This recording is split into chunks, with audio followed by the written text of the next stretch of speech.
Okay, everybody, I have given you the lowdown on how amazing Teresa is here, and I cannot wait. So, first of all, welcome to the show. Thank you, Nellie. It's great to be here. Oh, I am so excited to have you on here. Life is complicated and life is messy, and especially it's much more messy in our mind than anywhere else, right? I Absolutely. Yes, just this morning I was having I had some major breakthroughs. I was just laying in bed and I rolled over and I just was looking at the time. I had some major mental breakthroughs today, and I've been working through all of this. And I'm sitting there and I was working out actually. And I was like, from the outside, it looks like this is a typical morning like anything else. No one on the outside of me in the physical world has a clue, but on the inside of me, there's so much happening right now in my mind. And so that is really where our lives are spent. And the physical is just the expression of that, right? Or the hiding of that. Absolutely. Yeah, I remember even one time in my life when I had a really traumatic event happen to me, but life kept going on. I had to go to the supermarket and, run errands and things like that. And I actually had that exact thought, looking at the people around me saying, no one knows what I'm going through right now. So that's something I always try to keep in mind when I'm interacting with other people, especially strangers and the public, is I have no idea what that man or that woman is going through right now. And so can I offer them a little bit of kindness and a smile so that I don't contribute any more to that? Yes, so much. So this story just popped into my head and I wasn't planning on sharing this, but with that, so my dad died when I was really young. I was 1, and then my dad / stepdad, but my dad died.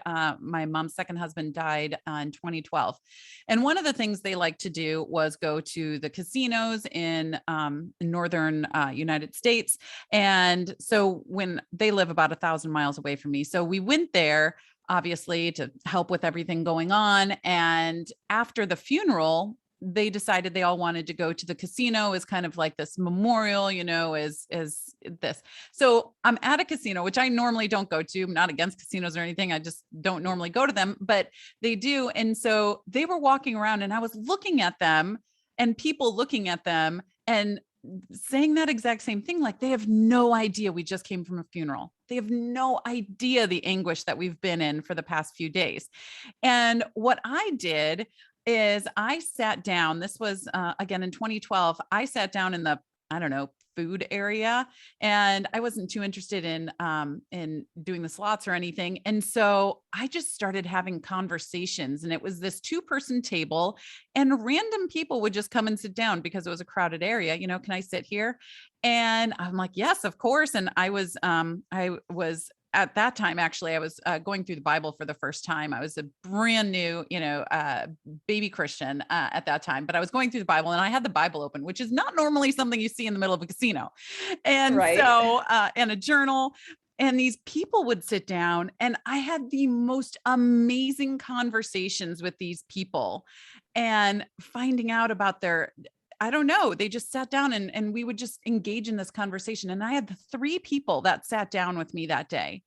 And one was a homeless man that was there, trying to, and you wouldn't look at him and say, oh, that's a homeless man, and he was just trying to get some money in order to get dinner. And so he was trying to grow what he had. Right. And then there was a woman that was there that was just waiting for her sister. And we got into a whole conversation about her marriage. And then there was this other gentleman there that was having a really tough argument with his daughter. And he was just so distraught over it. And so we were able to talk about that.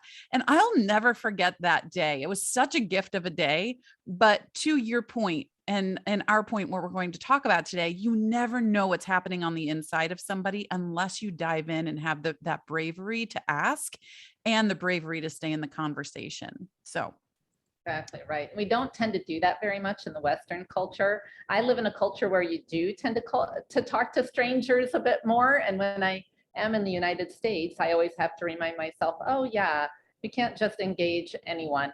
Although when I do, people are oftentimes very open to it, just like you found. yeah. Yeah. Well, remind our listeners where you are in the world.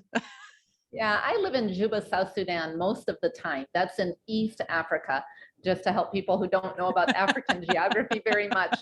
Yeah, so I live in East Africa. Okay, wonderful. All right, so I want to dive in a little bit. I am fascinated with stories. I am a collector of stories. I love to jump into stories. I love to write stories. I love to, live out my own stories. So tell us a little bit about yours and how you became certified health coach, certified mental health coach and professional life coach. How did you get there? What drew you there? That's a really interesting question because a lot of it has to do with the fact of where I do live and what I do. I write, I speak, and I work with people who are in the midst of all kinds of trauma events happening in their life. And one of my coaches, and I think everyone should have a coach, one of my coaches suggested, Teresa, you really should get certified as a life coach. You're doing so much of that anyway. I just always called it mentoring rather than coaching. And so I looked at the different programs for life coaching, and I saw this one that was a mental health coach. And I thought, well, that's really interesting and very different. And it speaks to so many different aspects of what all of us in our society are going through now. There are mental health issues that are very serious diagnoses and things like that, schizophrenia, bipolar, those types of things. And that's not what I tend to specialize in.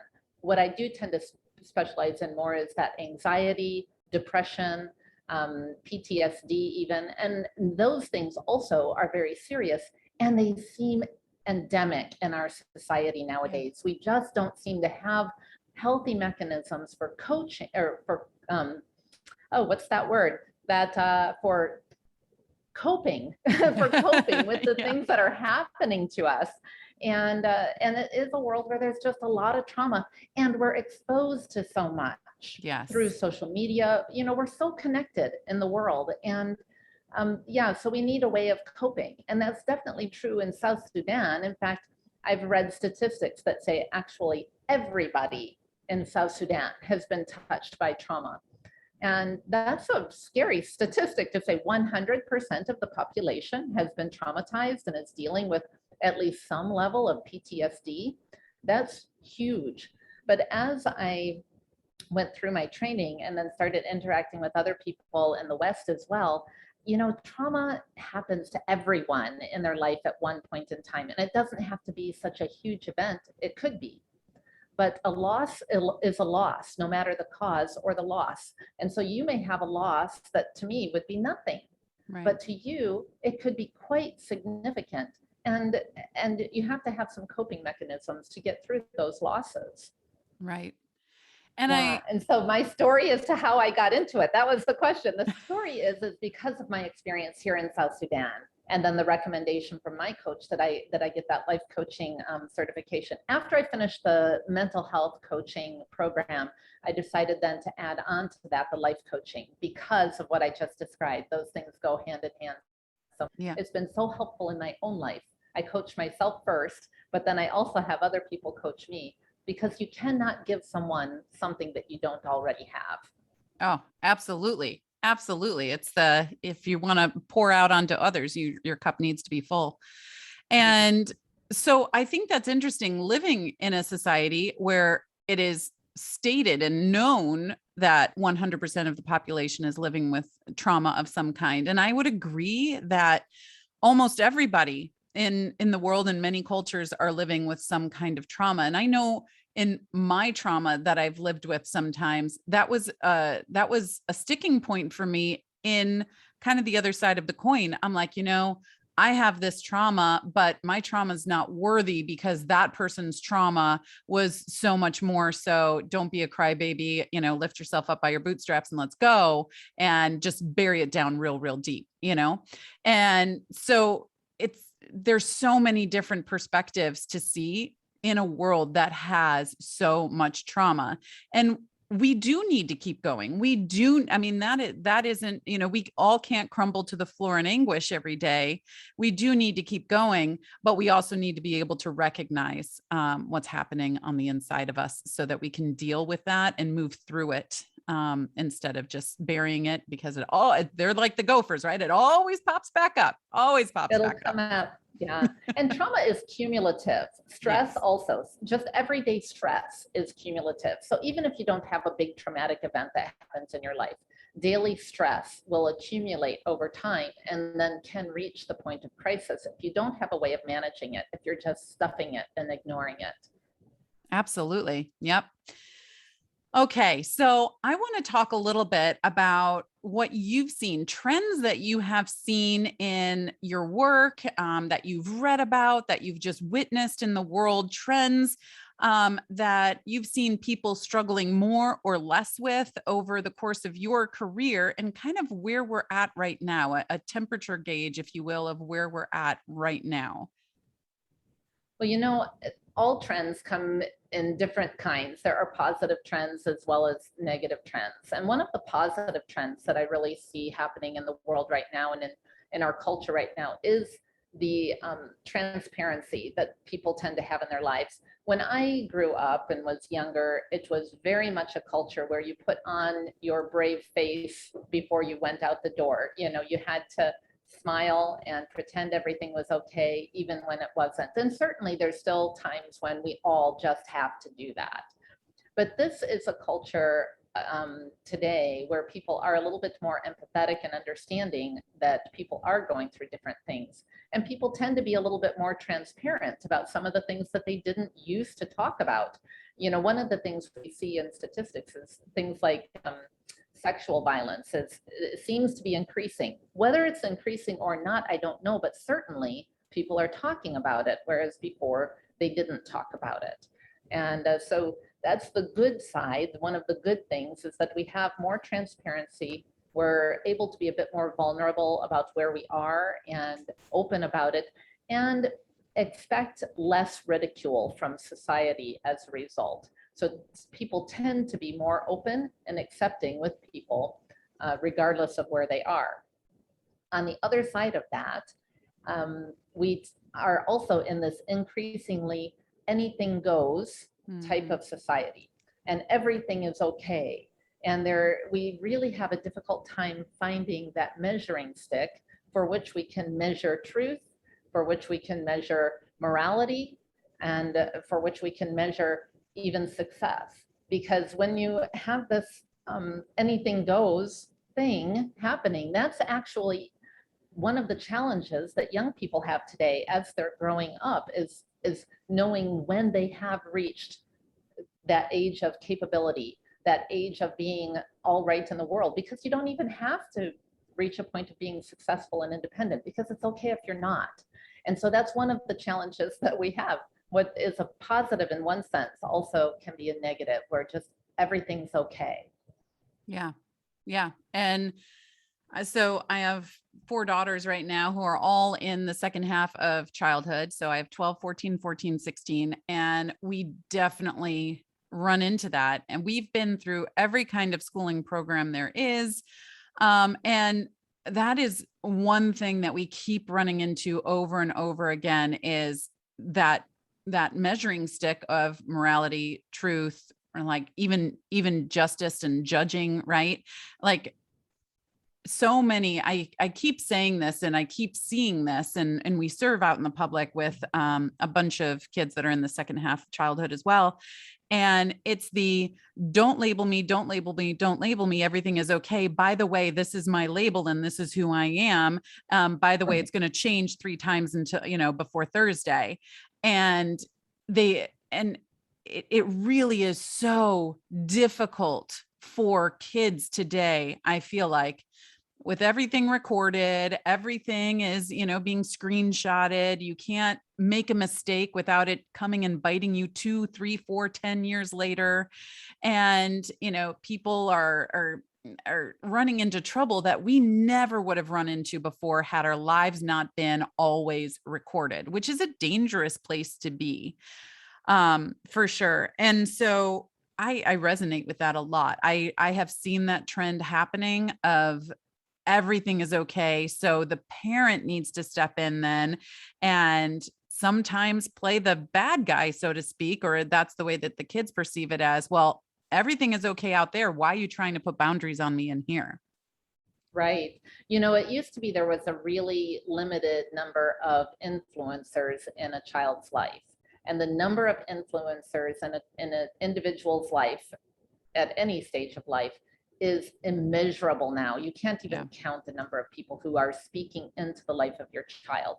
You know, at one point in time, the whole thing was home, school, church. Those were your neighborhood, homeschool, church, neighborhood. Right. And that was about it. But now you have the entire world and all sorts of cultures, countercultures, people with all kinds of values speaking into the life of your child. And so how to make culture of the home, develop the culture that you want to nourish in your child is really something that parents have to be intentional about, because you're building the foundation for what they will be taking with them as they step out into life and make their own decisions. That right there is exactly right. And it reminded me, I think it was 2 weeks ago, we were watching Netflix, and there was this great show. I love it. It's called School of Chocolate. And there's this chef on there. But what shocked me is that we started the show. We're like, oh, this looks really neat. It was a great show. Highly recommend. But we turn it on, and my oldest daughter's like, oh yeah, that's chef. I can't pronounce his name. It's French. And she was like, that's chef so-and-so. He's from here. This is what he does. I saw him make this. I was like, you know, this guy, like what in the world? This is just some random guy that was a chef on TV, but she's been following him for a while and knew all about him. And I was like, oh, that's so weird, you know? But yeah, there's influencers everywhere. And what are they influencing is the big question. Right. And people have the ability to have a voice now, which is really wonderful. I'm glad that people have a voice, but you also have to realize your children have ears and they are listening to these voices, and they have eyes and they are seeing things like never before. The exposure is just out of this world. And so like in my era, when we just didn't talk about things, parents don't have that as an option anymore. Right. Not only do you have to talk about things, you have to talk about things you're uncomfortable with, because if you don't, someone else will. And you have to be able to have that conversation with your child. Right. And those are some very difficult conversations, and something that I work through a lot in my coaching programs is how to have those difficult conversations, because we're training ourselves. We're having to learn and grow alongside of our kids so much right now, because no one has ever parented kids going through these things right now. And these kids are obviously having new experiences that they've never had before too. So that vulnerability, that coexistence vulnerability, and the family as a team, you and I were doing this together, and I'm still the leader, but we're going to learn and get through this together. Right. Right. And the good news is this is a generation that's pretty okay with that. You know, my generation, we expected our parents to have the answers. Just give me the answer, you know. But this generation is pretty okay with that transparency, and the parents saying, okay, let's figure this out together. And that's a really good thing. But I really have to caution people, if your child comes to you with something that scares you, disturbs you, frightens you, you know, is totally against everything you believe in, just try not to respond too emotionally or shocked. Just try and develop that internal check valve that you can say, okay, you know, and now then ask a question rather than giving me whatever your viewpoint is. And I really, before you offer your viewpoint, ask a dozen questions or more and listen to what your child is thinking before you offer something in return, because you're going to understand more about where they're coming from and why they're thinking and experiencing what they're experiencing. They may actually just be testing the waters with you to see how you're going to respond to something that could be quite shocking. Right. And if you come back in a shocked manner, that can just push them in that direction all the more. But instead, if you ask a question, or if you say, well, you know, it's pretty normal to have thoughts like that at this age, and then you enter a dialogue about the situation, that's going to be much better than if you have a monologue, especially one with a lot of emotion. Yeah, no, I Totally agree that curiosity has to be in there, because you could react with something that you're saying and it's totally, left field from the path that they took to get there. So you're just wasting your time, your emotion, and building a wall between you and your child that doesn't need to be there. And then once the conversation is over or paused, you can shut the door and you can have your own freak out moment. Right, exactly. Exactly. That Yeah. is your time to express your own mental, whatever you're Right. going through. Yep. And So it's a good time to check in with someone who knows something. It's a great time to make a coaching appointment or something like that, yes, because oh my goodness, we need some other voices to speak into us too. Like you said, we are parenting in an environment that no one has ever parented before. Now, my kids were on the backside of that. My kids are all grown, and we touched on that.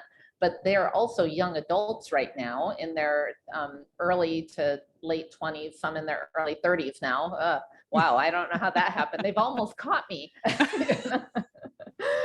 But they're still going through those things. And I talked to one of my younger adult children recently, and we were talking about the temptations, the challenges that the young people are facing today, and especially when it comes to sexual identity, gender dysphoria, those types of things that are all over our society and culture. That's the hot topic, right? sure is. And I asked her, with you and your stage, what is it that is your temptation? And I really had no idea what she was going to come back with, but I would never know the answer if I didn't ask her. And what she told me, the challenge she faces is the after work social hour with her colleagues, that everyone goes to the bar after work. And that's not necessarily what she wants to do after work, but she feels the social pressure, but she knows it's not going to feed her financial future that she wants. It's not going to feed her. She's still in college and things like that, even though she works full time, and she has other things she needs to do. Good news is she has an easy out, but there's still a social expectation there that she has to struggle with. So it doesn't end when our kids turn 18 either. They still have to negotiate things. Absolutely. And that's why we need to set them up during this time in order to be able to make, decisions then and be confident and have that wisdom and respect later on. And yeah, so I have a 16-year-old and we're going to be transitioning into early adulthood later, or like not too, long from now. She turns 17 next month. And so, yeah, it's all coming. But speaking of kids, I wanted to jump into, so you have 8 adult children, and I do. you do. You have 8 adult children, and with all of that, and you mentioned it, this was a mixed family and so, or blended family. And so with all of that comes a lot of friction and turmoil during some times, and then your own life, right? And so you've shared that you've had some dramatic ups and downs along the way. So can you share a little bit about some of those, and more importantly, might be what came from those? Right. Yeah. Our kids are individuals, and I know that seems like the obvious stating that, but when we are raising them, we think that we are creating this little person that's going to follow the things that we teach them, right?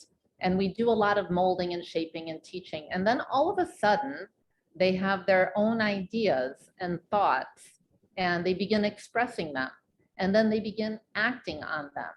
And so they at various stages, some of my children have gone through some really difficult times. One of my daughters ended up in a relationship that was filled with domestic violence. Now she and I talk on this subject. I'm not, we have permission here, and I've even written a story on this that I contributed to a book that came out in 2021. And we're currently writing her whole story. But she ended up leaving home at the age of 17. That's not the ideal age for a child to leave home, but she was only 3 months before her 18th birthday. And so then a parent has to decide, how much am I going to fight for this?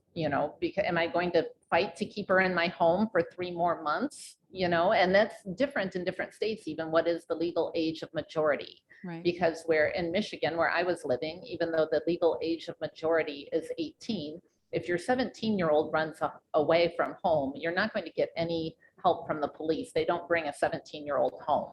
Okay. And so even she had moved in with this guy at the age of 17, 3 months before her 18th birthday. It turned out to be an abusive relationship that ended really in tragedy. And in the story, we share that she actually had to fight for her life. And during that moment, she was in a kill or be killed situation. She actually killed her abuser. Oh my goodness. And that's one of the journeys that I have walked along with my child, and then the aftermath of that. And so this is a very dramatic situation that most people, thankfully, don't experience. But our children are building their own life. They're building on the foundation that we laid for them, right? But they have their own building materials, and they're building with bricks, and sometimes they're building with paper mache, and and eventually it falls down. But the good news is if I look at my life, did I do everything right? Did I always build on the foundation that my mother laid? I didn't. Sometimes all of the blocks toppled over and I had to begin again, but that foundation was still there. And it's the relationship that is going to be foundational with your child. As they start piling bricks on top of the foundation that you helped build in their life, if those bricks are not going in the direction that you want them to go in, you have a few choices, and it really depends on the relationship you have with your child. But if your child is not in a place where they're willing to listen, then I would encourage you, this isn't the time to speak.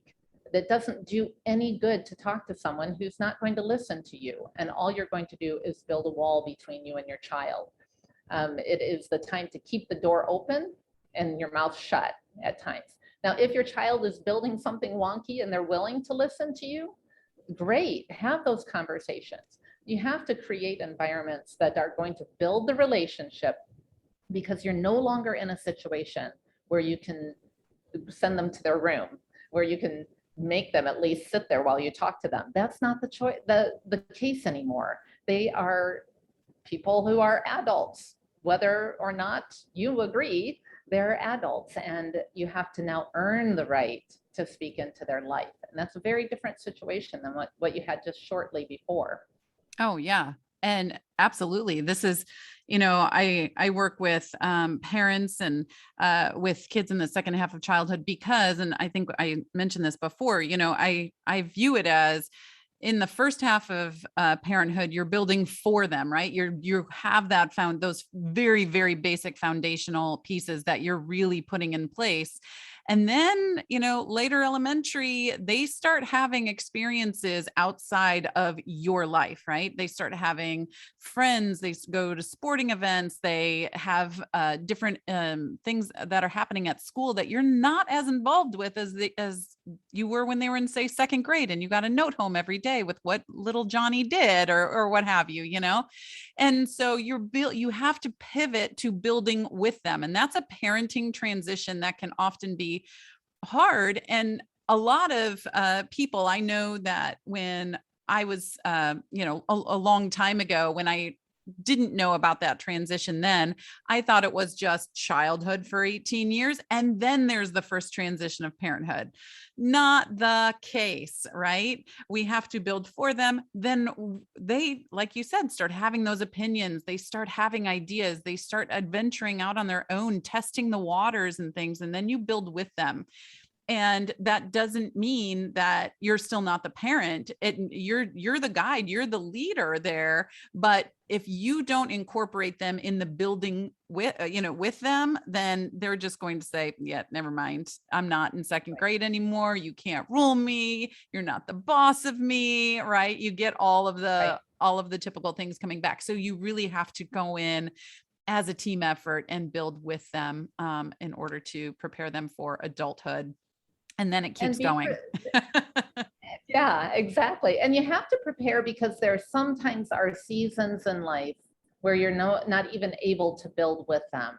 Sometimes you have to sit back and just watch them build.